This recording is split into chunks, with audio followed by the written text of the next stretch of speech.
9 days before the world lost him, Chuck Norris posted a video on Instagram. He was standing in the Hawaiian sun, 86 years old, throwing punches with a kind of deliberate, unhurried authority that only belongs to someone who has been doing this for 60 years. His form was textbook. His expression was focused. The caption read simply, "I don't age. I level up." 9 days later, on March 19, 2026, Carlos Ray Norris was rushed to a hospital on the island of Kauai following an unidentified medical emergency. By the following morning, he was gone. His family released a statement on Instagram that was careful and short. "It is with heavy hearts that our family shares the sudden passing of our beloved Chuck Norris yesterday morning," the post read. "While we would like to keep the circumstances private, please know that he was surrounded by his family and was at peace." The cause of death was never disclosed publicly. What the family did choose to disclose was this: to the world, he was a martial artist, actor, and a symbol of strength. To us, he was a devoted husband, a loving father and grandfather, an incredible brother, and the heart of our family. For a man the internet had declared dead in viral hoaxes no fewer than a dozen times across the past 2 decades, fake car accidents, fabricated illness reports, clickbait obituaries, the actual announcement landed strangely on the world. The man who could not die in a meme had died quietly on a Thursday morning, surrounded by family, on the same island he had come to love. The question that followed almost immediately was the one that follows every great American life. What did he actually leave behind? The answer is approximately $70 million. That figure, confirmed by Celebrity Net Worth and cited in detail by Fortune magazine, Newsweek, and multiple entertainment publications, represents 6 decades of building, brick by brick, fight by fight, episode by episode, one of the most methodically assembled fortunes in American entertainment history. But the number alone is the least interesting thing about the story. Before there was a fortune, there was a boy who described himself as neurotic, shy, and utterly unremarkable. Carlos Ray Norris was born on March 10, 1940, in Ryan, Oklahoma. His father, Ray Norris, was a World War II veteran who came home broken and found the bottom of a bottle more accessible than the faces of his own children. His mother, Wilma, was a devout Christian who worked whatever job she could find to keep the household functioning, which she did largely alone. The family migrated from Oklahoma to Kansas to California in search of stability that never quite arrived. Chuck has spoken openly across decades of interviews and in his 1988 memoir, The Secret of Inner Strength, about what it felt like to grow up ashamed of poverty, ashamed of his father's drinking, ashamed of his own inability to assert himself in the world. He graduated from North Torrance High School in 1958 as a slightly built kid who had not distinguished himself in any athletic or academic way that anyone could point to. That year, he enlisted in the United States Air Force. He also married his high school sweetheart, Diane Holchek, who was 17 at the time. He was 18. The Air Force sent him to Osan Air Base in South Korea, and what happened there changed everything. He stumbled into a Tang Soo Do class. He began training 4 hours a day, 5 nights a week, under a Korean master. He earned his black belt in 13 months. He later wrote that it was the first time in his life he had ever accomplished something genuinely difficult entirely on his own. That sentence deserves to sit in the silence for a moment, because it is the key to every chapter that followed. Martial arts did not simply teach Chuck Norris how to fight. It gave him the lived evidence that he was capable of hard things. And a person who carries that evidence tends to spend the rest of their life seeking out new hard things to attempt. When he was honorably discharged in 1962, he tried to join the police force and was put on a waiting list. While he waited, he started teaching karate in the backyard of his parents' home in Torrance, California. Within a few years, he had expanded that into a chain of more than 30 karate studios across Southern California.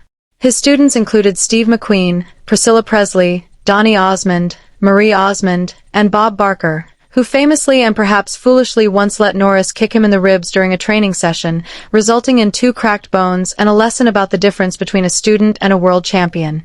By 1969, Norris had won the Karate Triple Crown and was firmly established as one of the most credentialed competitive martial artists in the country. Then he met Bruce Lee. Lee spotted Norris at a 1967 karate tournament in New York City and sought him out afterward. What developed was a genuine friendship and a mutual training partnership that lasted years. They sparred regularly at Lee's Los Angeles home, debating and refining fighting philosophies, each one pushing the others thinking about what a fighter could become. When Lee was directing The Way of the Dragon in Rome and needed someone to play the villain in its climactic fight sequence, set inside the Roman Colosseum, filmed over 5 days without government permission, entirely illegally, he called in a favor. Norris reportedly asked who would win the fight. Lee's answer has become one of the more famous lines in martial arts cinema history. "I don't want to beat the world champion. I want to kill the world champion." The film was made on a budget of $130,000. It went on to gross an estimated $130 million worldwide. Chuck Norris became globally recognizable for being defeated on screen by a man he would later describe publicly as the greatest martial artist who ever lived. That paradox, fame through loss, credibility through submission to a greater talent, says something important about who Norris was. After Lee died in 1973, Norris spent evenings at the Lee family home, telling young Brandon Lee stories about his father. It was Steve McQueen, his student and friend, who eventually pushed him toward acting in earnest. McQueen told him directly, "You have the presence, now learn the craft." Norris enrolled in acting classes at MGM. His first leading role in Breaker! In 1977 paid $10,000. His next film, Good Guys Wear Black in 1978, paid $40,000, and when no distributor would touch it, Norris and his producers rented theaters themselves. Shot for $1 million, it earned $18 million. Hollywood was starting to pay attention.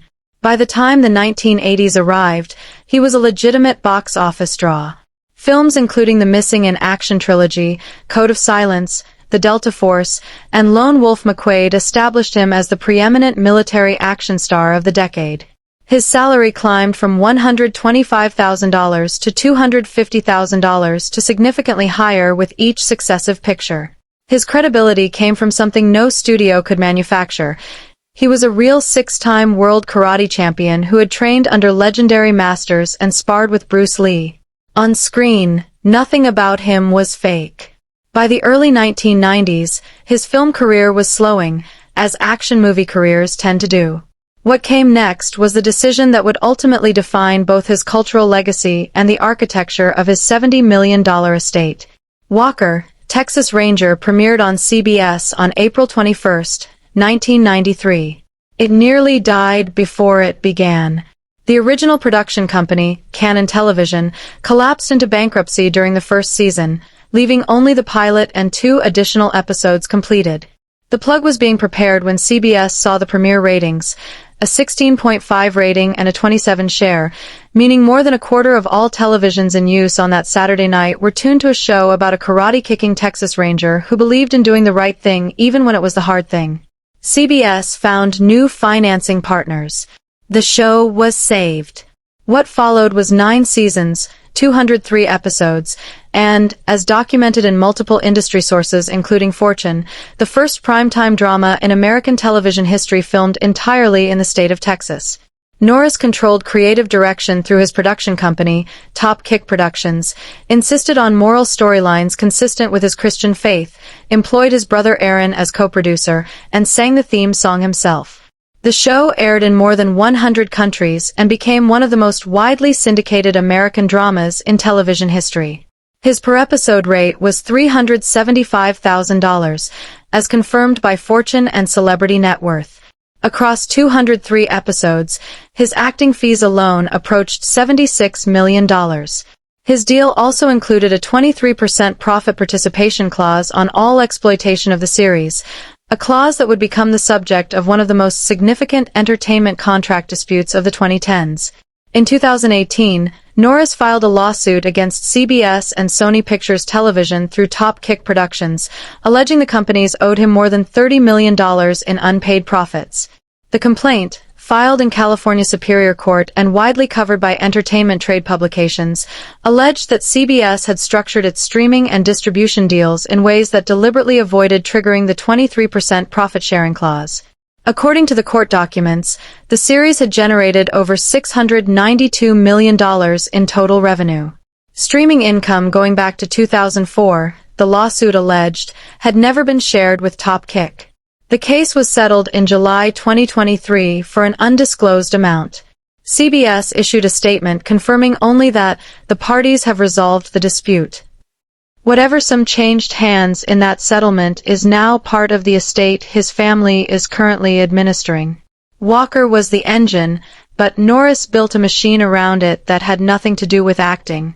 The Total Gym infomercial partnership with Christie Brinkley ran for nearly 30 years across 85 countries and sold over 4 million units. It remains one of the longest-running celebrity fitness partnerships in television history. After his death, Brinkley stated publicly that the idea to bring her on board had been entirely Norris's, and that she was forever grateful for the opportunity. Then there is the water. In 2011, workers drilling for water on the Norris family's Lone Wolf Ranch in Navasota, Texas, approximately 1,000 acres in Grimes County, accidentally struck something remarkable beneath the surface, a 23,000-year-old artesian aquifer resting under volcanic rock. The water that came up was naturally alkaline and mineral-rich in ways that commercial water processing cannot replicate. Norris and his wife Gina founded Seaforce Bottling Company in 2015 and built a production facility on the ranch capable of filling 400 bottles per minute. Seaforce now sells in all 48 contiguous states, distributed through thousands of retail outlets. Crucially, Gina O'Kelly holds a 51% controlling stake as CEO, meaning the company remains entirely in her hands as the estate settles around it. According to reporting from Grey Journal and Celebrity Net Worth, this structure ensures business continuity regardless of how the marital estate is divided. His other ventures include Roundhouse Provisions, a supplements and emergency preparedness brand, book sales and licensing royalties, endorsement deals with T-Mobile, Fiat Professional, Toyota, and World of Warcraft, and speaking and appearance fees that continued well into his 80s. According to Celebrity Net Worth and Forbes, the combined net worth at the time of his death stood at approximately $70 million. The estate includes the Lone Wolf Ranch, a vacation property on Kauai estimated at $7 million, the very property where he died, ongoing royalties from 47 films and a 9-season television series, the CBS settlement, and the Seaforce business enterprise. No will has been made public.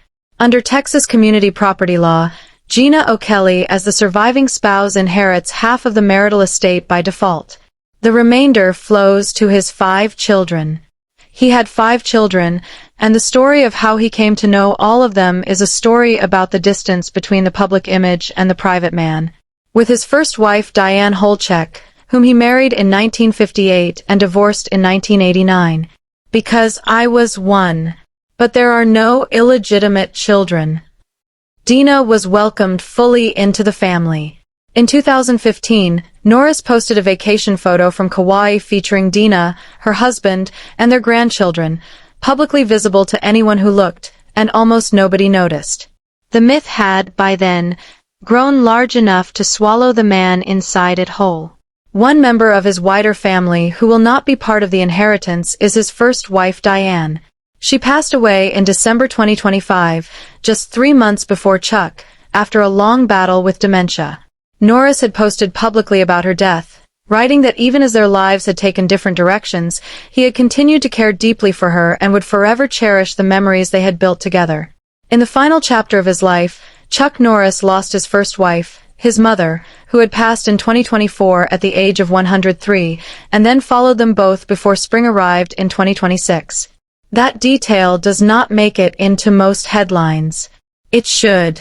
In 1990, Chuck Norris founded what was then called the Kick Drugs Out of America Foundation. It was later renamed Kickstart Kids. Launched in 4 Houston area schools with the support of President George H.W. Bush in 1992, it provides free martial arts and character development programs to middle and high school students. As documented by Fortune magazine, by the time of his death the program operated in 58 schools across Texas, had served more than 120,000 students since its founding, and currently enrolled approximately 8,349 students annually. Research associated with the program, cited by Fortune, found that participants demonstrated higher self-esteem, lower rates of drug use, and reduced involvement in violence compared to non-participants. Norris said repeatedly in interviews that Kickstart Kids was the project he was most proud of. Not the 47 films. Not the 203 episodes. Not the karate championships or the memes or the CBS lawsuit he won. A room full of teenagers learning that discipline builds something inside them, a sense of their own capability, and evidence of what they can achieve when they commit to something hard, that he considered his real legacy. It is difficult not to see the through line. The shy, broke, unathletic kid from Ryan, Oklahoma who walked into a Tang Soo Do class at Ozen Air Base and discovered for the first time that he was capable of hard things. That boy built a foundation so that other children could have the same discovery in a classroom for free.